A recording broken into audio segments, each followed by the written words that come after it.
Wajah Babe Cabita dan Marshall Widianto muncul di Times Square, New York, Amerika Serikat. Babe Cabita tidak pernah menyangka wajahnya muncul di pusta bisnis dunia tersebut. Itu kejutan, tiba-tiba muncul konten parodi kayak iklan sedot WC, kata Babe Cabita di kawasan Pondok Indah, Jakarta Selatan, kemarin.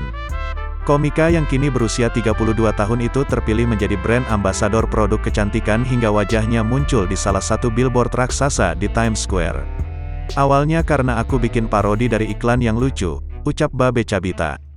Tidak lama kemudian, Gilang Widya Pramana yang dikenal memiliki produk kecantikan itu menghubungi Babe Cabita.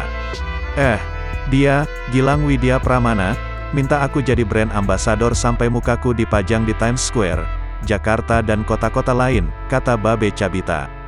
Pria bernama asli Priya Prayoga Pratama Tanjung itu bahkan sempat mencetak wajahnya di kertas dan ditempel ke tiang seperti iklan sedot WC.